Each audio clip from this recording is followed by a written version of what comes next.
Lição 8 está no capítulo 10 de Marcos. Vamos fazer a leitura do capítulo 10, do 23 ao 45. Você que tem sua Bíblia, por favor, abra. Eu gostaria de fazer uma leitura participativa, pode ser, irmãos? E cada um vai lendo um versículo e a gente vai compartilhando da palavra. Marcos 10, versículo 23 ao 45. Quem puder me ajudar, começa a ler em nome de Jesus.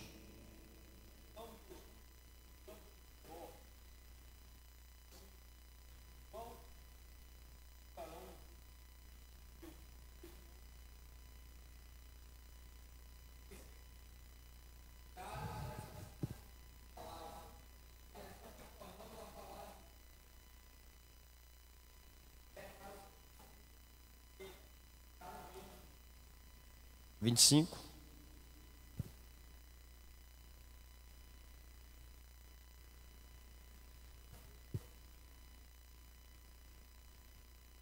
Vinte e seis.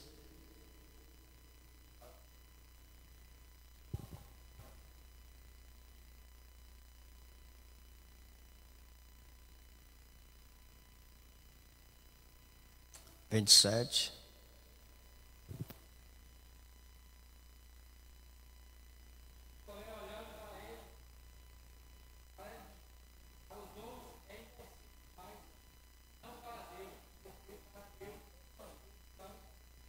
28,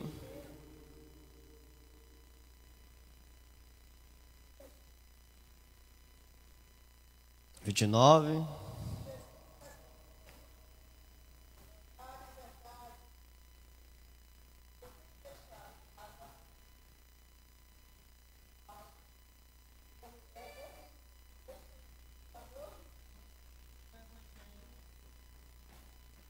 30.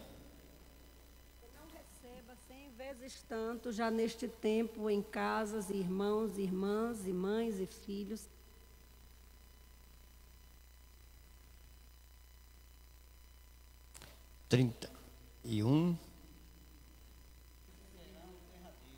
Muitos derradeiros serão os primeiros. 32. Para Jerusalém, e Jesus adiante dos seus discípulos. Estes se admiravam e o seguiram, tomando de apreensões. E Jesus, tornando-o a levar à parte, que ele deviam sobrevir, dizendo: Isso, 33.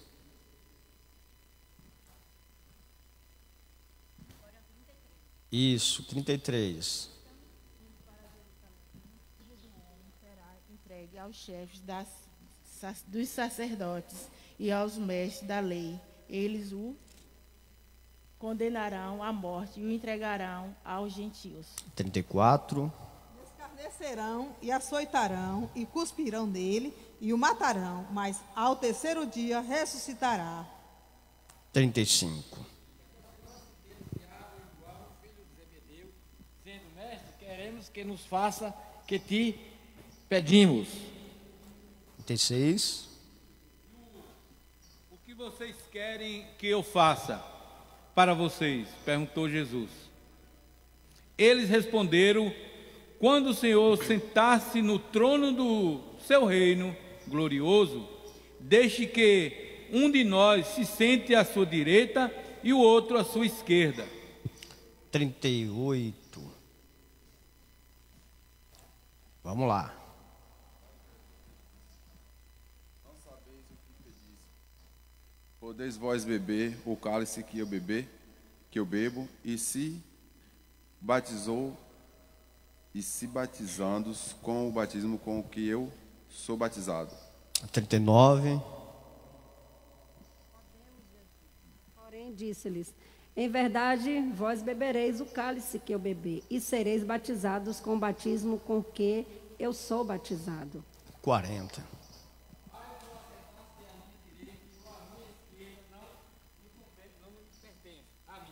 Concedeu, mas isto é para aqueles a quem Deus o tem reservado.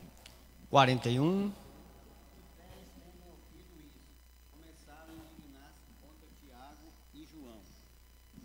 42.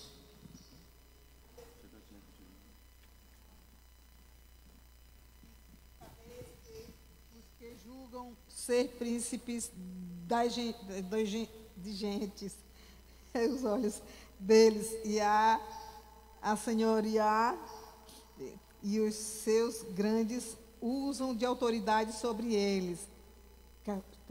Isso, 43. Mas entre vós não será assim. Antes, qualquer que entre vós quiser ser grande, será vosso serviçal. 44.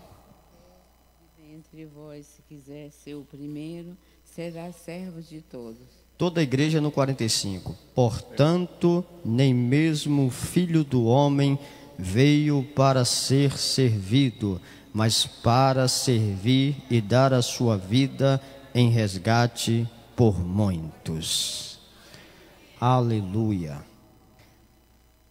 Fizemos a leitura do texto bíblico. O tema da lição é: o servo veio para servir. Está possivelmente no versículo 45, que é o texto áureo. A verdade prática: somos salvos para servir a Jesus e ao próximo. Olhe para alguém que esta manhã e diga para ele: estou aqui para lhe servir. Aleluia. É uma identidade do povo cristão: serviço. É interessante perceber que o autor vai trabalhar com algumas bases no capítulo 10, e dentre essas, o tópico 1 está relacionado ao tema família e divórcio.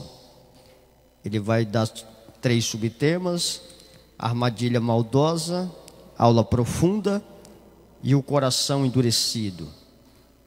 O segundo tema são crianças e ricos. Ele vai falar sobre a indignação de Jesus, riquezas e autojustiça, amor ao dinheiro e encorajamento. O terceiro tópico, ele vai tratar sobre o maior é o que serve. Exemplo de humildade, ânsia pelo poder e modelo de discípulo. Ok?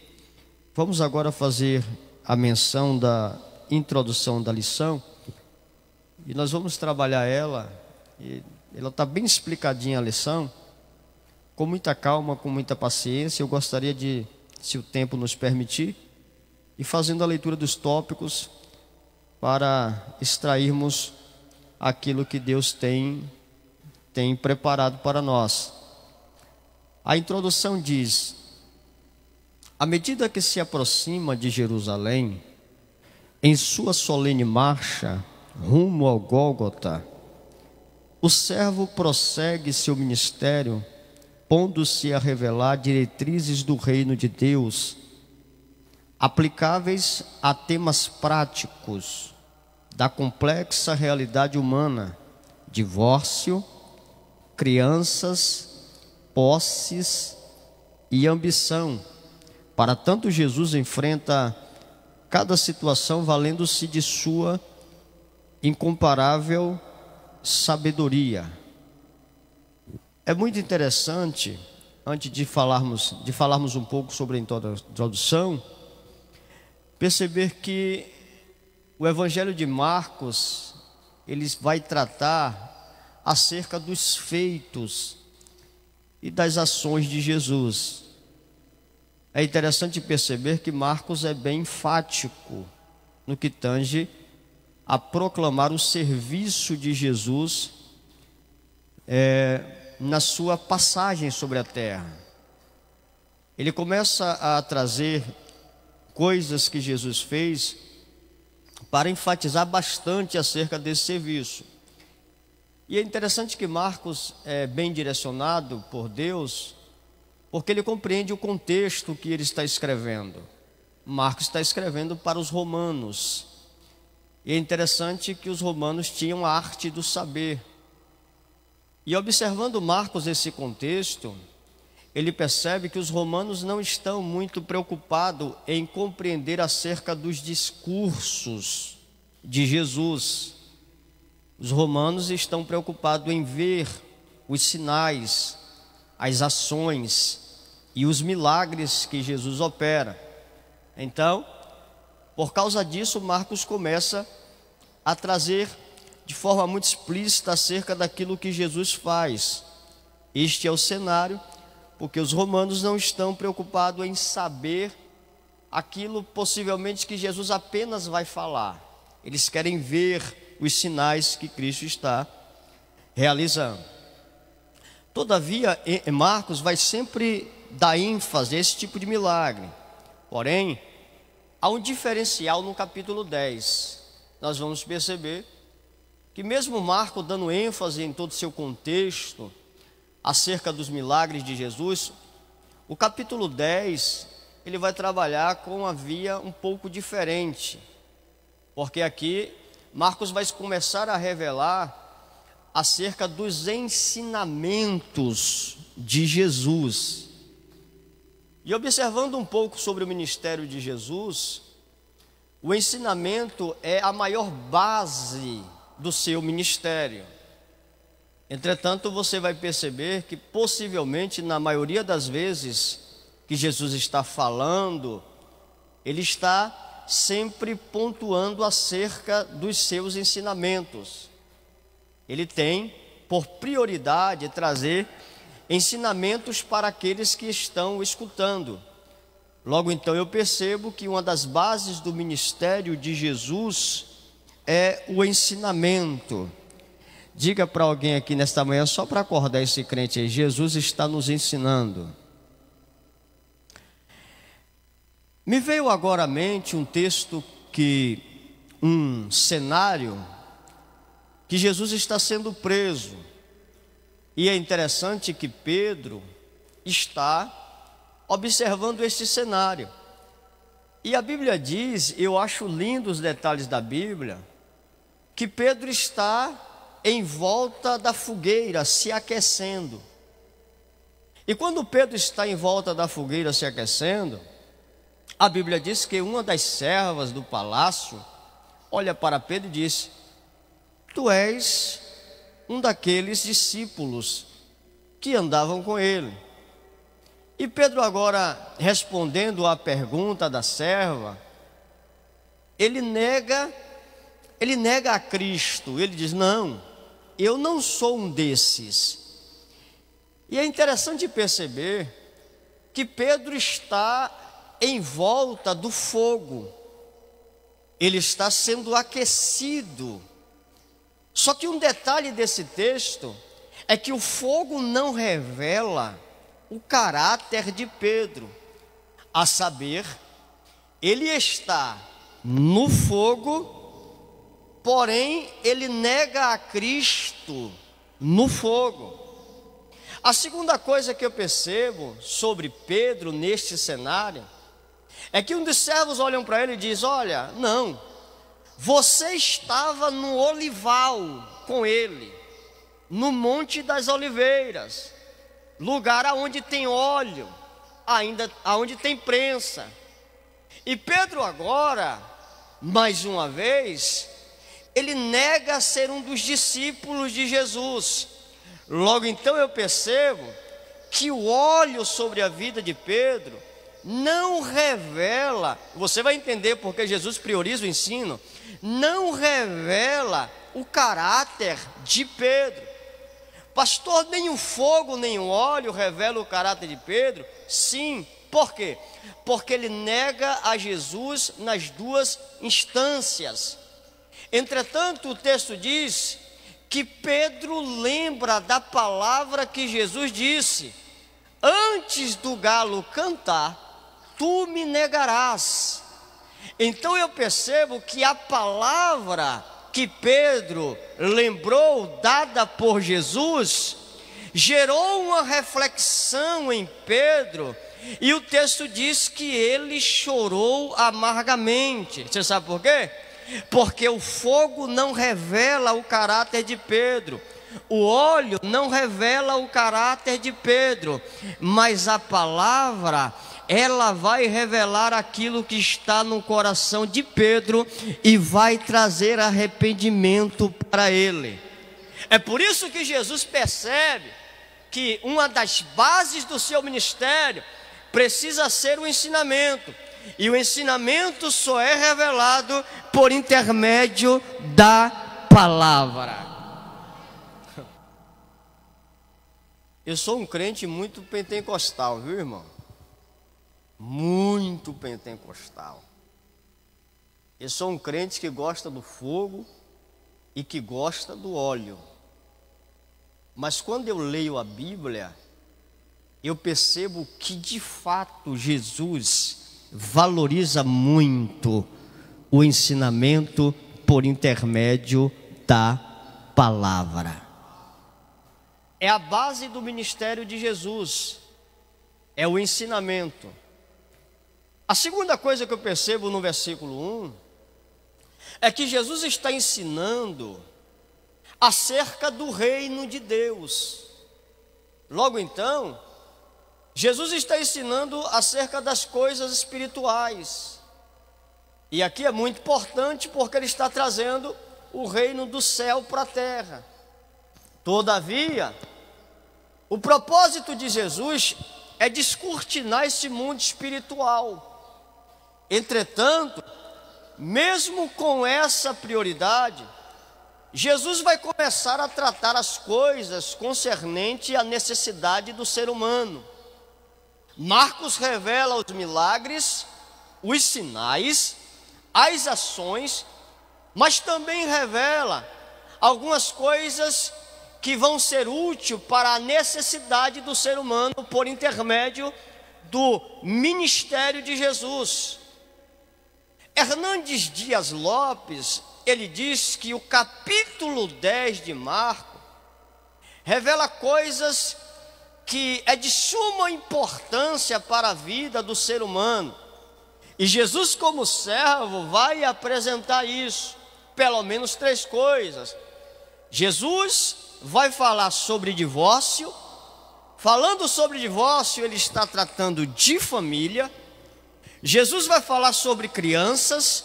Falar sobre crianças está tratando de filhos. E Jesus vai falar sobre o jovem rico. Está falando de dinheiro. E falando de dinheiro, ele está falando sobre finanças. Isso remete à estrutura do ser humano. Está a nível de informação na introdução da lição. No ponto 1 ou no tópico 1, nós já vamos começar a perceber Jesus destoando e falando e ensinando acerca da família.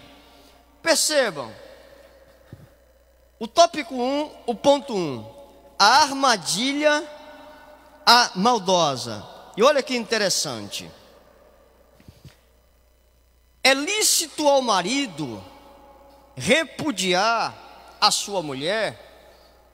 Os fariseus voltam a armar uma cilada contra Jesus. Olha, irmão, isso aqui é interessante, porque nós precisamos saber que a pergunta dos fariseus não era de fato uma pergunta saudável.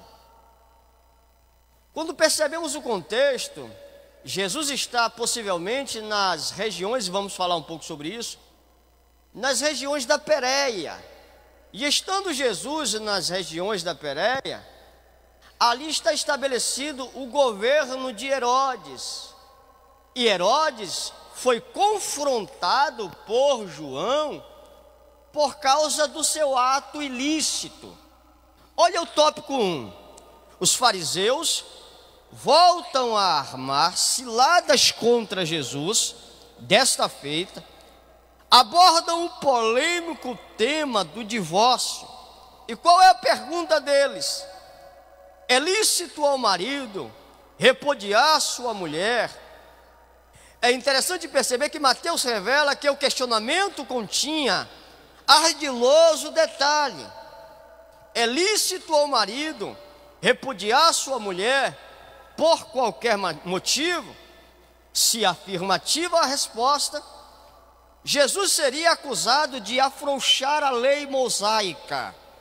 Se negativa, de afrontá-la. Naquela ocasião, Jesus estava na Pérea. Olha aí onde Jesus está. Território também governado por Herodes Antipas, o mesmo que mandara prender e degolar João Batista, por ter denunciado seu divórcio e novo casamento como ilegais. Portanto, o sórdido propósito dos fariseus era colocar Jesus em situação difícil, tanto em termos religiosos, quanto em termos políticos. Olha o detalhe da lição. Eu acho importante que a lição está muito bem detalhada. Então a pergunta dos fariseus não era uma pergunta possivelmente para tirar uma dúvida. A pergunta dos fariseus era uma armadilha. Eles entendiam o território que Jesus estava, e eles sabiam que João Batista perdeu por causa de denunciar o pecado ilícito do governante daquele ambiente. Então a primeira proposta dos fariseus é: nós vamos pegar Jesus aqui, porque aqui João Batista perdeu a sua cabeça. E se Jesus porventura contradizer aquilo que o governante está dizendo, possivelmente ele também perderá a sua cabeça. Só que é interessante que Jesus é detentor de toda a sabedoria. Aleluia. Olha a pergunta deles, olha a proposta deles. Então eles sabem que se Jesus pisar um pouquinho fora da curva, eles vão pegar Jesus em contradição com aquilo que os governantes ou que o governante entende que é certo. Agora, a proposta dele é pegar Jesus de forma política, e a segunda é que Jesus tenha contradição com aquilo que Moisés falou. Irmão, a pergunta dos fariseus, e o autor detalha muito bem isso, eu acho importante, é armadilha maldosa. Tem perguntas que é só Jesus na causa, irmão. E eu gostaria de aplicar isso aqui, porque eu peço a Deus todos os dias que o Senhor me dê discernimento no que tange a minha vida espiritual. Você sabe por quê? Porque nem todo mundo que quer saber o seu problema quer lhe ajudar no que tange ao seu problema. Tem pessoas que nos faz perguntas não com a intenção de nos ajudar, não com a intenção de ser uma pergunta sadia ou saudável, mas para provar o seu problema para outras pessoas. Eu vou aplicar isso aqui, mas que Deus nesta manhã nos dê o espírito de discernimento, sabedoria, instrução, direcionamento, para que nós não venhamos cair em nenhuma armadilha ardilosa de Satanás, porque o Senhor é o nosso Deus. Pedimos a Deus tanto poder, tanto fogo, e esquecemos de pedir a Deus espírito de discernimento. Mas que o Senhor possa nos ajudar esta manhã, que o Senhor possa nos fortalecer, que a palavra de Deus esteja sobre o nosso coração para liberarmos na hora certa, que o Senhor nos antecipe a situações maldosas, a pessoas que se levantam para tramar a nossa derrota, que Deus nos dê discernimento no mundo espiritual para nos anteciparmos às ciladas do adversário, em nome de Jesus. Então eles estão tramando, deixa eu ver o horário, para arquitetar acerca deste planejamento para paralisar Jesus, mas ele é o detentor de toda a sabedoria. O ponto 2, agora Jesus vai tratar, deixa eu correr, irmão, porque o tempo está curto, meu Deus. O ponto 2, ele vai tratar sobre a aula profunda. E é interessante que a base do ministério de Jesus é uma base E possivelmente você só vai perceber os fariseus se levantando contra Jesus porque ele ensina a palavra. O tópico 2, agora ele vai começar por intermédio do ensinamento. Ele vai dar uma aula muito profunda. E o texto diz: deixará o homem, o seu pai e mãe, e unir-se-á a sua mulher. Olha, Jesus vai argumentar a sua base com argumento aonde, pastor? Na palavra, Gênesis capítulo 2.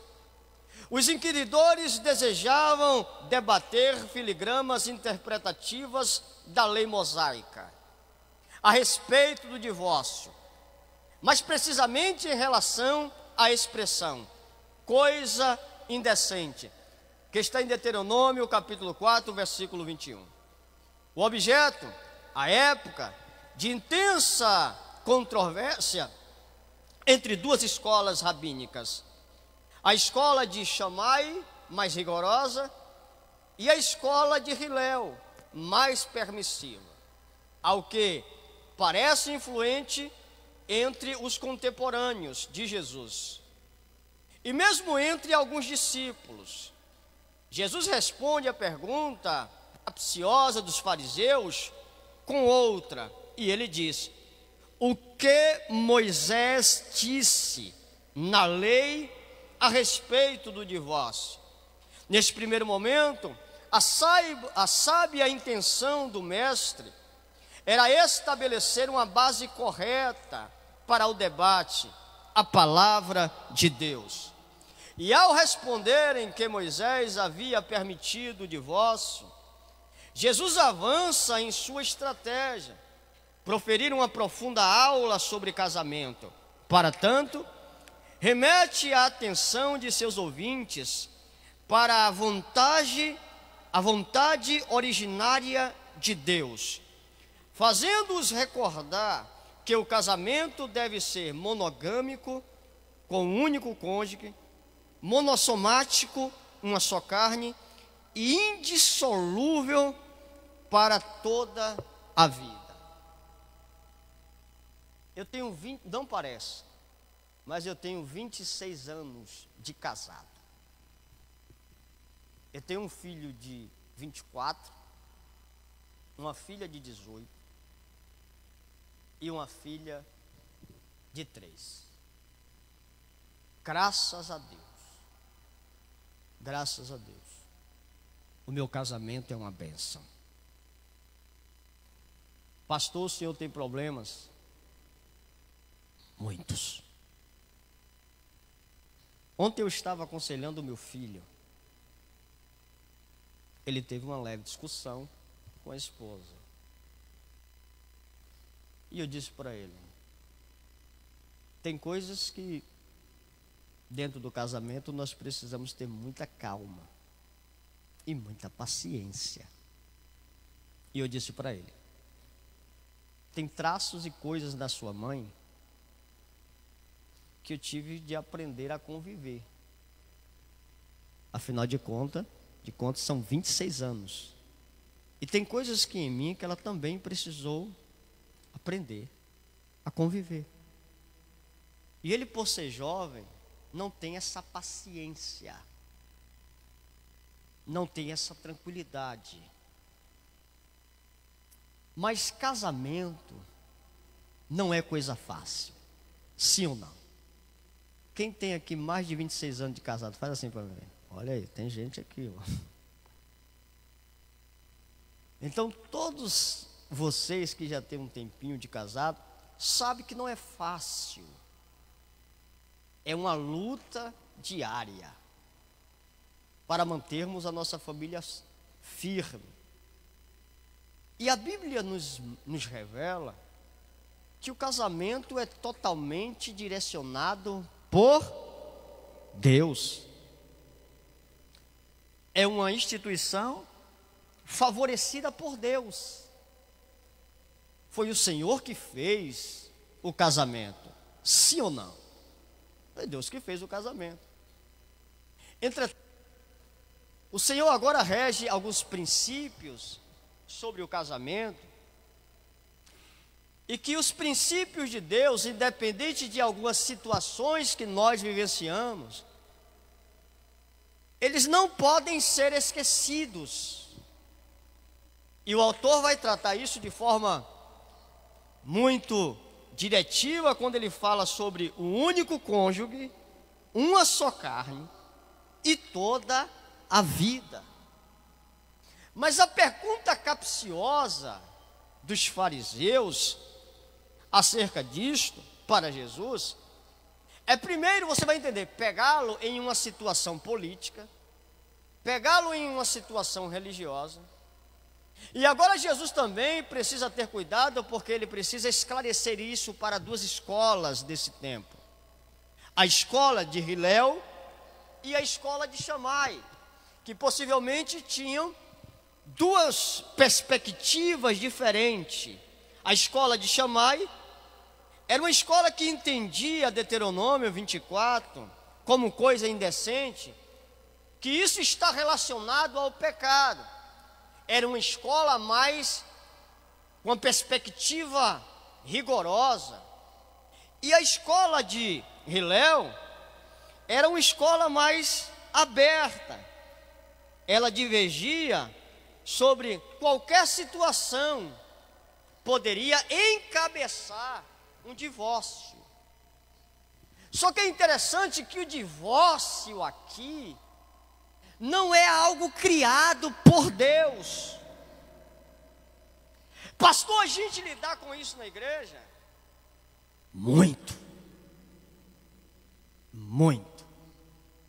Mas pastor, como é que a gente faz para poder lidar com essas situações hoje?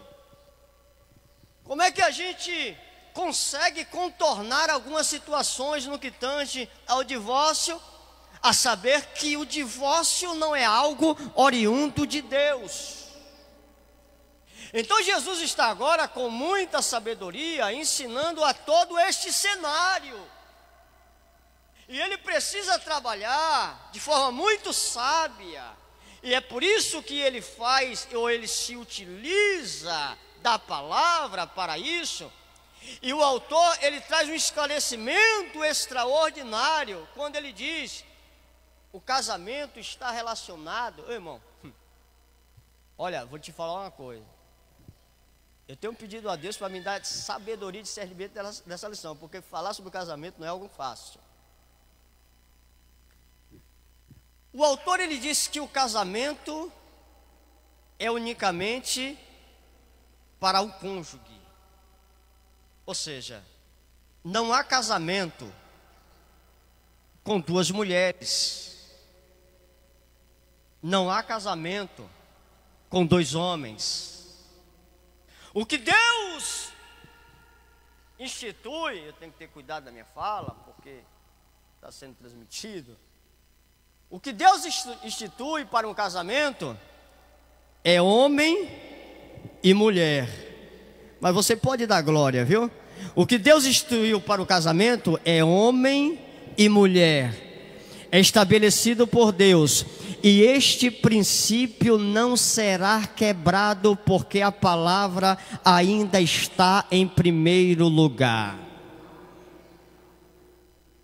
É difícil falar isso nesse tempo.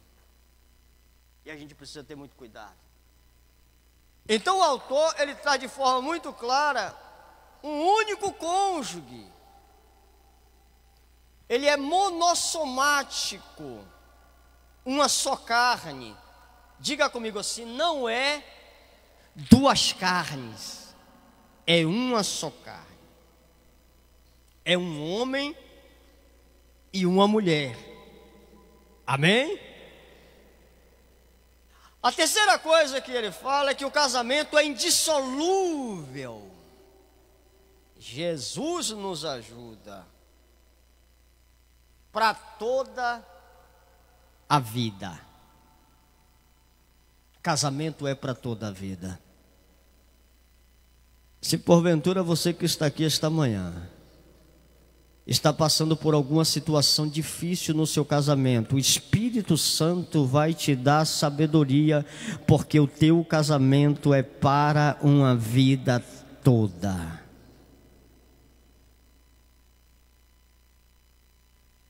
Dificuldades nós vamos ter. Problemas nós vamos ter. Batalhas nós vamos ter. Mas quando Deus está no centro da nossa casa, do nosso casamento, o Senhor nos dá direção para tratar as coisas, os problemas, as dificuldades, os ventos, as lutas. Deus nos dá uma válvula de escape porque Ele é Deus. É indissolúvel. É para a vida toda. Mas, pastor, ainda nesse século acontecem coisas dentro de um casamento que não dá certo. Sim ou não? Sim. Eita, Jesus, me ajuda. Acontece. Só que é interessante, irmão, pelo menos na minha perspectiva, dos meus momentos de batalhas e lutas na minha vida conjugal, eu sempre falava com minha esposa: o vento está soprando, me dá a tua mão aqui, vamos ajoelhar e vamos orar. E olha, após um período de oração, o Senhor fazia o vento cessar. Mas, pastor, é sério, se é indissolúvel, se é para a vida toda, então entenda que problemas nós vamos ter, batalhas, ventos vão acontecer, mas aquilo que Deus uniu o homem, nem problema, nem situação, nem dificuldades, nem lutas pode separar, porque foi Deus que uniu. Eu estou aqui, agarrado nisso, e pedindo a Deus misericórdia todo dia para que isso dê certo. Então o autor é muito feliz em relatar essa verdade. O ponto 3 ele diz: coração endurecido. Portanto, o que Deus ajuntou ou uniu, não separe o homem. Agora Jesus estava pronto para o seu terceiro argumentativo, para o seu terceiro passo argumentativo. Em resposta aos fariseus, ele discorre sobre a natureza, causa e ocorrência prática do divórcio. A respeito da natureza, deixou claro que Deus instituiu o casamento. Olha aí, quem é o Criador? Deus. E não o divórcio. O matrimônio é digno de especial honra. Porém, o divórcio é obra humana, é odiado pelo Senhor. Ai, Jesus, como está difícil. Ele é muito feliz quando ele relata isso. O casamento é criado por Deus. O divórcio é criado pelo homem.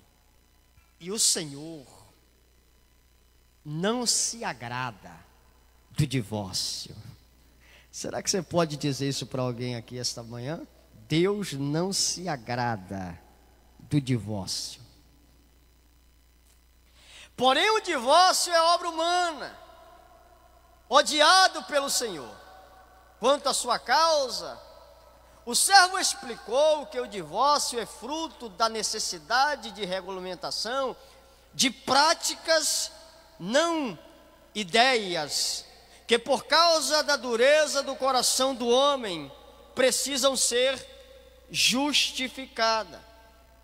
Por fim, transcendendo as discussões legalistas entre as duas escolas rabínicas, Jesus atinge o âmago da questão.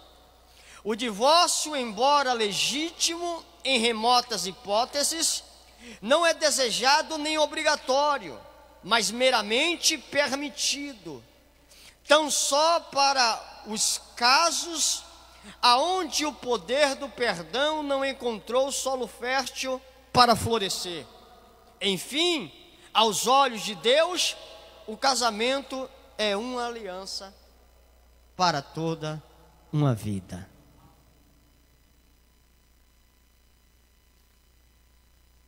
Deixa eu lhe falar uma coisa que você não sabe. O que é que Deus olha? Qual a perspectiva de Deus no que tange ao matrimônio de duas pessoas? Para Deus, casamento significa aliança de sangue. Por quê, pastor?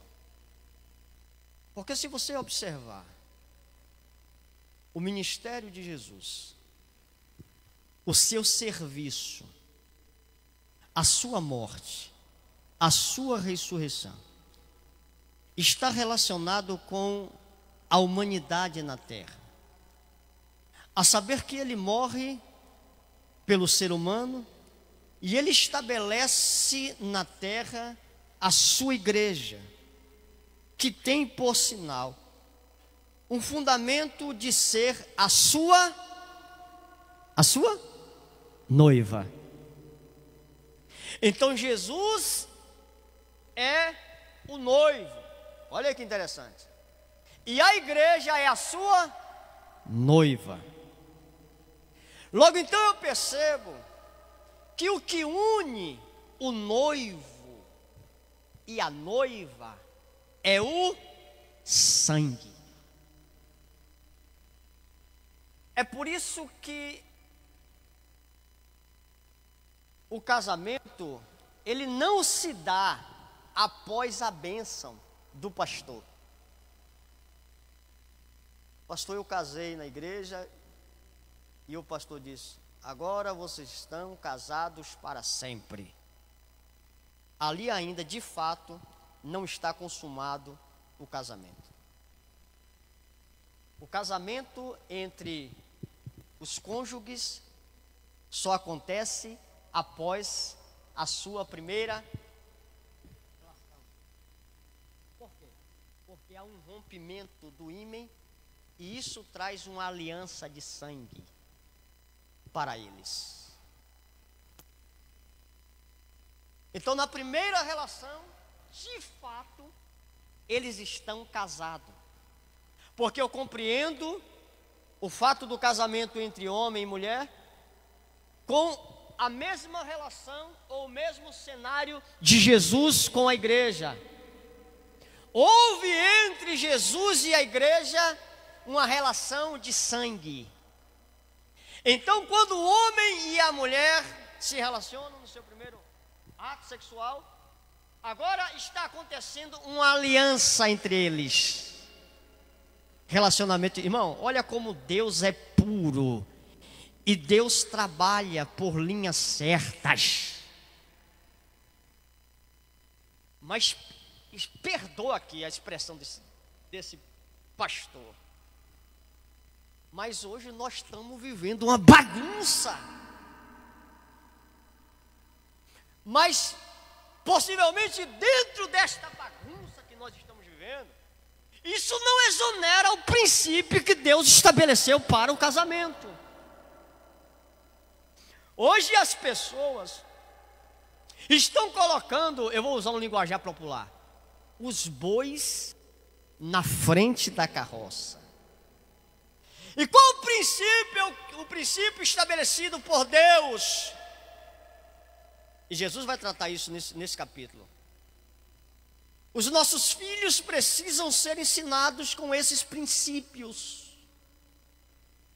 E precisam entender que o relacionamento só pode acontecer após o sexo ou após o casamento.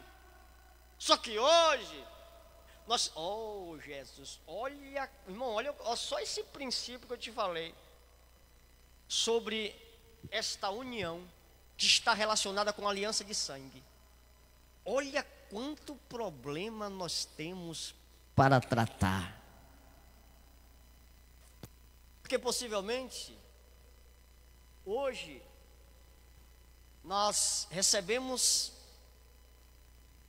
casais de jovens que já se anteciparam a isso. E nós precisamos organizar essas coisas. É por isso que Jesus precisa ter muita sabedoria para poder responder a pergunta dos fariseus. Então eles estão querendo pegar Jesus. E olha, ele é muito sábio no que tange essa resposta. E que eu percebo, para nós que somos pastores, precisamos ter, irmão, uma sabedoria para tratar com essas questões da igreja. Porque, infelizmente, estamos vivendo um rompimento de princípios e alianças no que tange, deixa eu ver o horário, irmão. Jesus amado, no que tange a família, ok? Mas precisamos estabelecer ainda esses princípios de Deus para os nossos filhos. Precisam crescer, aprendendo a palavra, aliançado por Deus, participar do processo normal. Logo então, após o casamento, os nossos filhos podem se relacionar sexualmente. Porque para Deus, o casamento é uma aliança de sangue. Você pode dizer amém?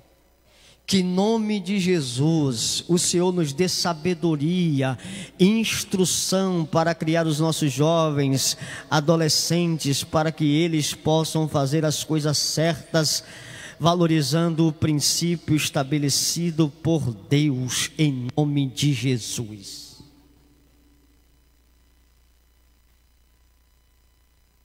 Vamos para o tópico, estamos no tópico 3, o 2, não, agora o 3, finalizamos, não, estamos no último parágrafo, correto? Tópico 2, crianças e ricos. A indignação de Jesus.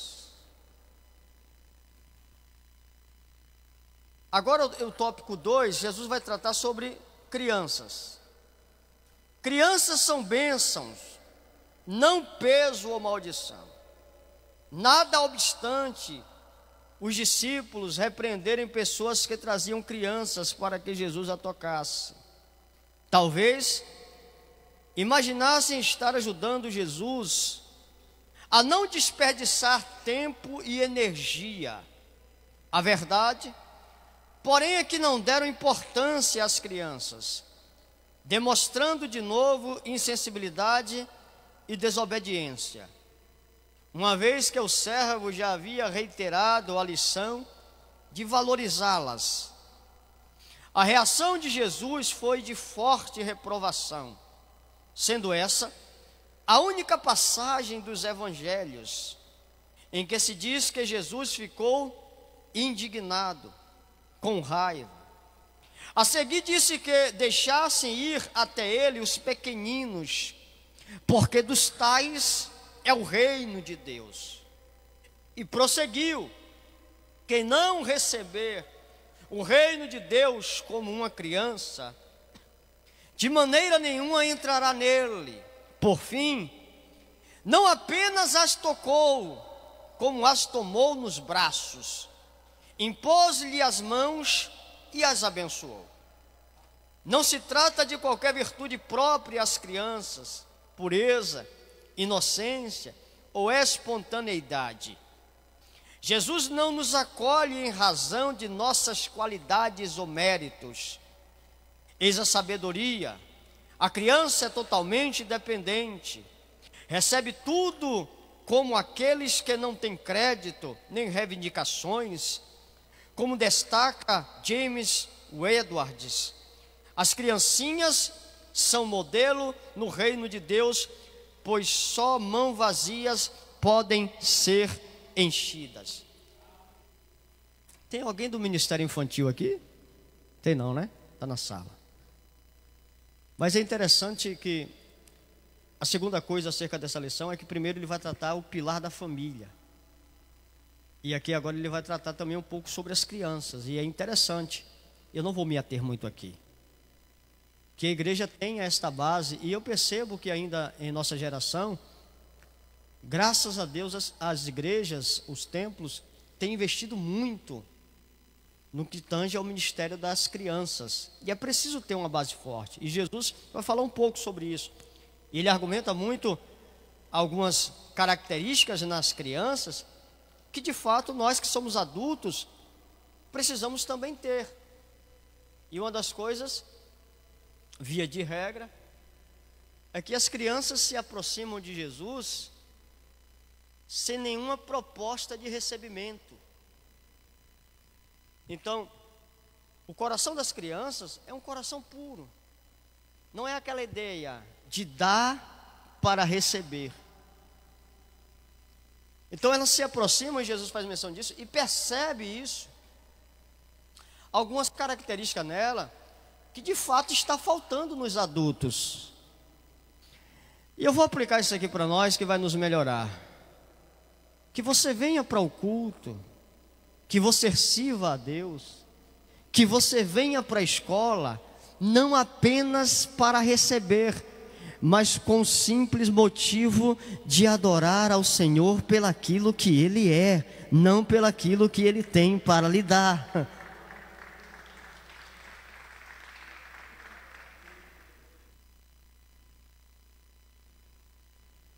Às vezes eu prego em alguns lugares e me assusto pelos temas das campanhas e pelo jargão que os crentes se utilizam.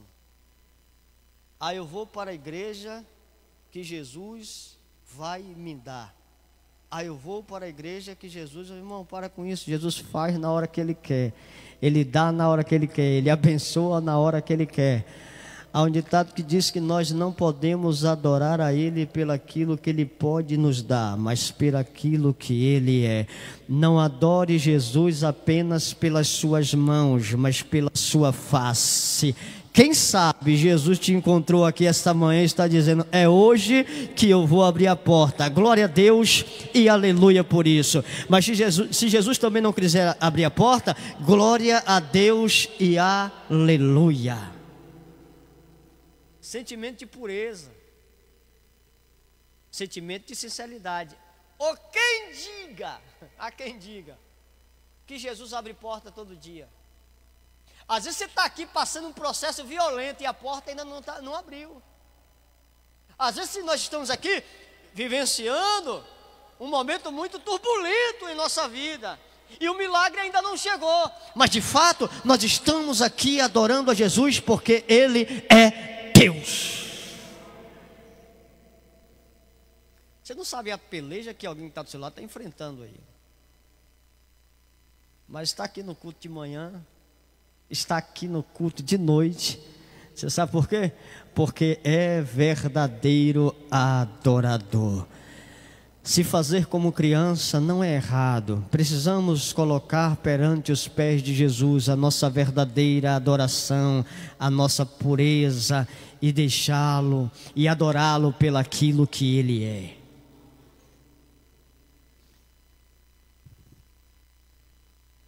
O ponto 2, aqui é muito importante.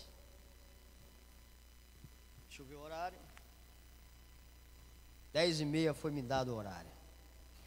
Um homem rico, riquezas e autojustiça. Marcos 10:20. Mestre, tudo isso tenho observado desde a minha juventude. Um homem rico, importante, é estar em busca espiritual. E literalmente lança-se aos pés de Jesus. Bom mestre, que farei para herdar a vida eterna? Inquirido sobre os 10 mandamentos, não hesitou em afirmar a cumpri-los. Desde a juventude, ingênua, resposta quando aplicada corretamente. A lei não gera certificado de autojustiça. Antes, denuncia nosso incontornável fracasso em cumprir os preceitos divinos, conscientizando-nos da urgente necessidade de Cristo. Jesus fitou com amor, exclusividade da narrativa de Marcos. O servo contemplou a alma daquele homem com grande interesse e especial compaixão. E sabiamente, cumprindo o papel da lei e fazendo-se por ele próprio de espelho, oportunizou ao jovem uma segunda chance para contemplar as mazelas do seu próprio coração. Só que uma coisa te falta. Vai, vende tudo o que tens, dá aos pobres e terás um tesouro no céu. Então vem e segue-me. Noutros tempos, imaginei a vida sem todo o dinheiro e patrimônio que possuiu, e tendo somente a mim, conseguiria viver assim? Lamentavelmente, o jovem retirou-se triste, porque era dono de muitas propriedades. O sacrifício requerido por Jesus foi tido por ele como demasiado alto. Afinal, seu coração já tinha um Deus, o dinheiro. Ele não estava disposto a perder a sua vida, a perder a vida em Cristo, para poder salvá-la. Olha que interessante. Qual a problemática nesse contexto? Não é o dinheiro. Deus quer nos enriquecer. Ninguém deu um glória, mas eu estou recebendo para mim, Jesus. Deus quer lhe enriquecer. Se eles não querem, Jesus, manda para mim que eu quero. Deus quer lhe enriquecer.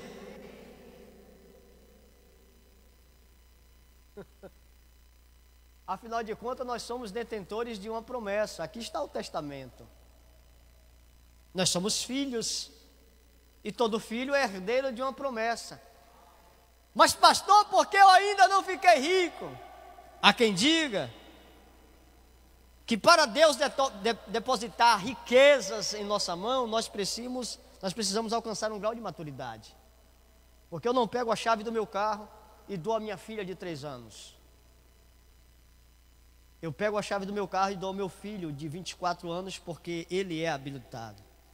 Então eu entendo que quanto mais eu fico amadurecido, maturado, compreendendo as coisas do céu, o Senhor coloca sobre as minhas mãos riqueza.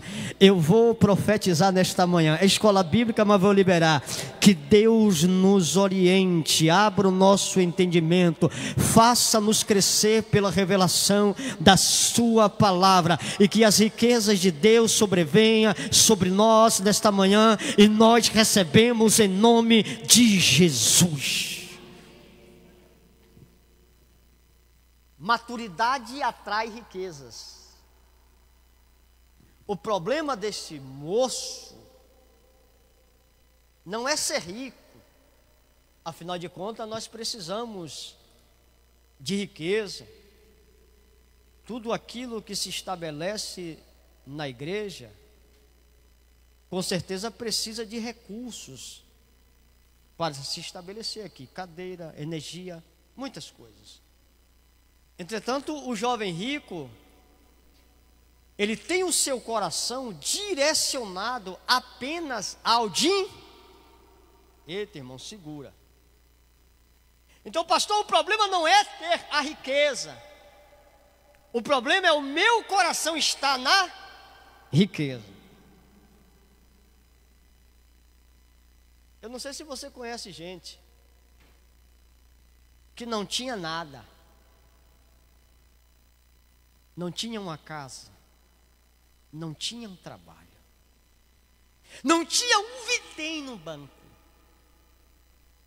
Mas como Jesus é bom e abençoa, quando fez uma aliança com Cristo, Jesus começou a abrir as portas do céu. E os processos foram acontecendo. E tem gente, olha, eu vou lhe falar, tem gente que Deus dá o dom de riqueza. Tudo que coloca a mão, prospera. Aonde coloca a planta do pé, Deus dá por governo.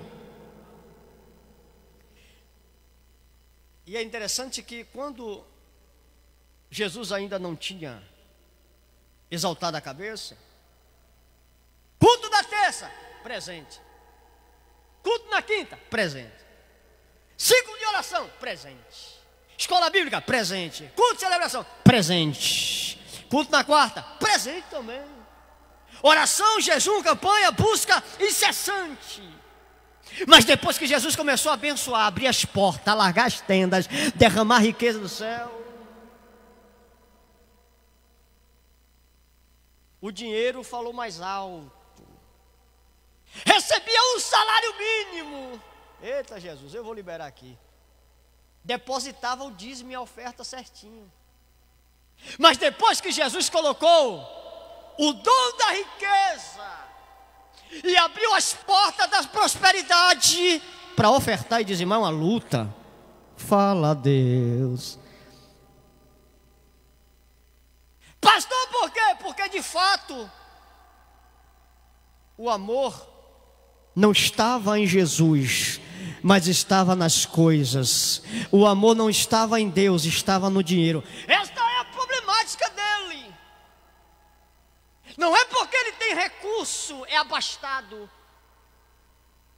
É porque o coração dele está no dinheiro. Fala sério, irmão. E a pergunta que Jesus faz aqui quebra o homem, porque ele é bem sucedido, ele tem riquezas, irmão Francisco, ele tem propriedades. Aí Jesus diz assim, ó, vende tudo que tu tens e segue-me. Jesus me cobre. Por quê, pastor? Porque nós estamos vivendo uma geração que está deixando de seguir a Jesus por qualquer coisa. Deixa eu lhe fazer uma pergunta. Se Jesus perguntasse para você hoje, você precisa deixar de fazer alguma coisa para me servir, qual era a sua resposta? Pense em 5 segundos. E olha, eu sinto que Deus está falando com alguém aqui sobre isso. Não sei porque o Senhor está me levando nessa área, mas tem pessoas aqui nesta manhã. A escola bíblica mas eu vou deixar o Espírito Santo trabalhar.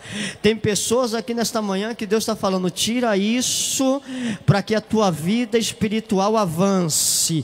Tire isso porque eu já lhe disse para tirar. Eu tenho algo para fazer, mas eu preciso que você se movimente e arranque isso da sua vida. Olha aí. E olha, eu vou falar mais. Jesus está dizendo para alguém específico aqui. E ele já lhe pediu para tirar. Só que o seu amor está tão grande nisto que você não está ouvindo a voz de Deus. E Deus está dizendo, corra, apressa-te, porque o que eu tenho para fazer é grande, é poderoso. Eu quero lhe usar, mas é necessário você tirar alguma... Ai, como quer se dar mandar. Lá mandou que irá mandar Jesus.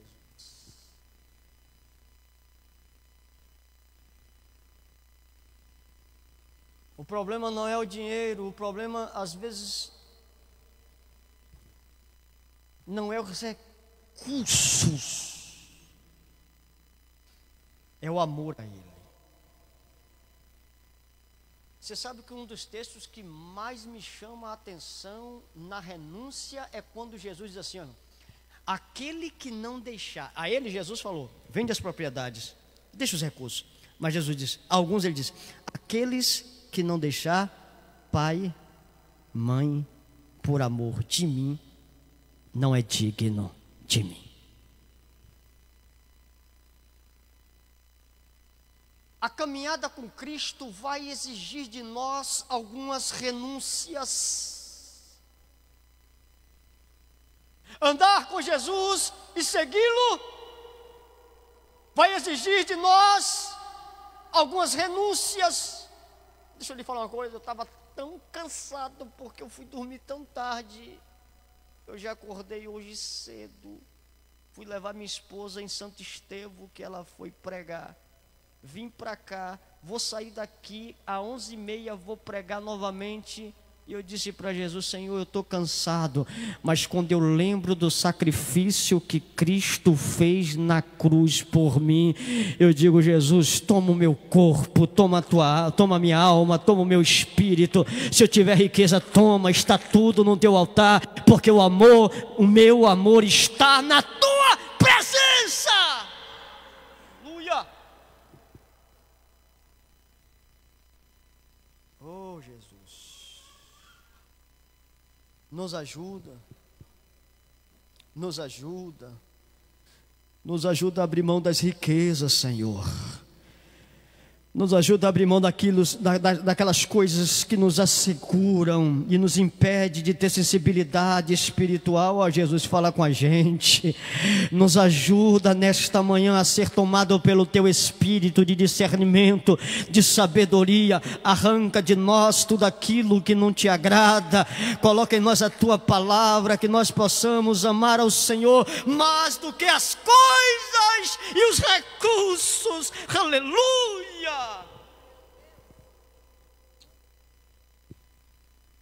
Aleluia, aleluia, aleluia.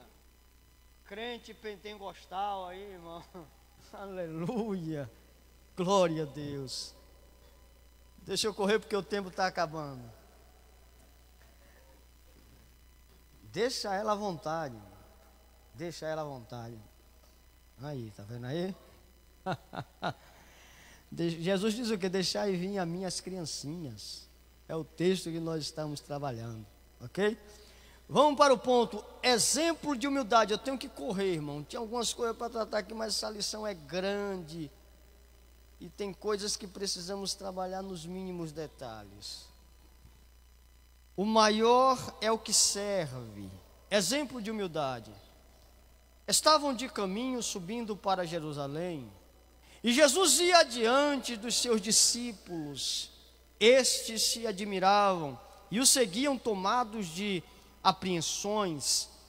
E Jesus, tornando a levar à parte os 12, passou a revelar-lhe as coisas que lhe deviam sobrevir. Jesus, pela terceira e última vez prediz a sua morte e ressurreição. Agora a revelação é mais detalhada. Jerusalém será o palco desses eventos. Na subida para a cidade santa, em direção à cruz, Jesus não estava atrás como um prisioneiro que se dirige à força, antes ele ia à frente, como um comandante rumo ao triunfo. Por puro amor, humilhou-se, fazendo-se figura humana e assumindo a forma de servo, a fim de morrer na cruz por amor a cada um de nós. Esse exemplo de humilhação não está perdido na narrativa como aparenta ao olho apressado. Essa verdade serve de lição para as duas pontas da narrativa. O relato anterior, como exemplo do despojamento que deveria ter sido seguido pelo jovem rico, e o relato seguinte, como padrão de humildade que deveria nortear o coração dos seus apóstolos. A ânsia pelo poder permite-nos que na tua glória nos assentamos, um à tua direita e o outro à tua esquerda. Os discípulos pareciam acreditar que Jesus estabeleceria o reino messiânico assim que chegassem em Jerusalém. No caminho, Tiago e João, 2 dos seus discípulos mais próximos, revelam um desejo egoísta de ocupar postos de destaque no reino vindouro. Mas uma vez os discípulos fracassam ao buscar a grandeza ao invés de serviço. Misturam adoração e discipulado com anseio por posição e prestígio. Nem imaginavam que em breve dos bandidos ladeariam a Jesus, cada qual com sua cruz. Jesus questiona: podei vós beber o cálice que eu bebo, ou receber o batismo com que eu sou batizado? Os discípulos não discernem a demonstração e pioram as coisas. Podemos, entendem cálice como taça de ouro da realeza e batismo como unção para cargos elevados. Todavia Jesus empregou esses termos em sentido oposto. Cálice como sofrimento e morte, e batismo no sentido de julgamento divino. Eu vou encerrar aqui. Quando eu me deparei com esse texto, eu percebi uma verdade, mas isso sacudiu tanto o meu espírito, irmão. Por quê, pastor? Porque aqui está a realidade do ministério: morte, sofrimento. Olhando para Cristo, nós vamos perceber que Ele está caminhando para a sua condenação, para o seu martírio. E com isso Ele está sofrendo. Olhando para todo o cenário ministerialmente de Jesus, irmão, a vida do crente, eu vou assimilar isso, não é um mar de rosa, é batalha. Escute, você que tem ministério, você que tem chamada, não seja engodado por esta geração superficial que prega, que ensina e que diz que tudo é um mar de rosa, é um mar de maravilha. A saber, se porventura você serve a Cristo e as coisas estão alargadas demais, preocupe-se. Cuidado com os caminhos fáceis. Jesus diz: aquele que quer vir após mim, negue-se a si mesmo, tome a sua cruz e siga-me. Ministério não é rede, sombra e água fresca, é peleja, é batalha, é o mundo espiritual que se revela. É por isso que nós passamos tantas provas, tantas lutas, enfrentamos grandes batalhas, porque foi assim com Cristo. E os discípulos aqui estão desapercebidos que de fato é ministério. Ministério não é cargo. Ministério não é apenas um privilégio. Então, se Deus lhe chamou para trabalhar em uma área específica, pastor, Deus me chamou para pregar, pregue.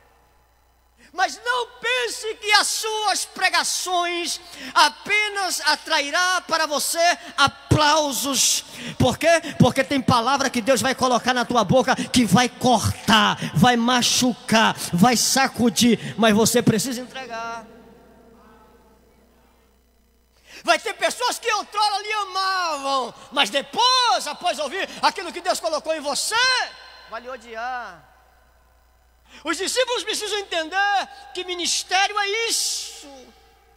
Caminhar com Cristo vai exigir de nós, em alguns casos, sofrimento, peleja, batalha, gigantes. Servir a Jesus não é fácil, porque se fosse fácil, todas essas cadeiras estavam cheias aqui. Mas você sabe o que é interessante?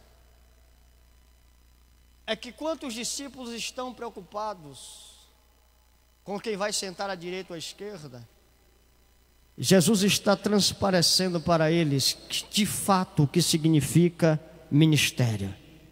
E o cálice que ele bebeu, eles não podem beber. E eu vou aplicar isso aqui. Tem coisas que você está enfrentando que outra pessoa, se estivesse em seu lugar, não ficaria de pé. Por quê? Porque você tem um propósito e um chamado específico de Deus. Mas lá vai, eu vou liberar para encerrar. Aquele que chamou, Ele garante. Aquele que chamou, Ele fortalece. Você pode estar passando por entraves ministeriais, você é chamado, chamada, tem direção de Deus, mas a luta está grande. Bem-vindo ao clube. Você está na via certa, no caminho certo, na direção certa. Deus vai te fortalecer nesta manhã, discípulo de Jesus. Deus vai te fortalecer. mandar que as férias. Sirva a Ele, adore a Ele, continue caminhando, não se apresse a cargos, porque quanto mais é dado, mais é.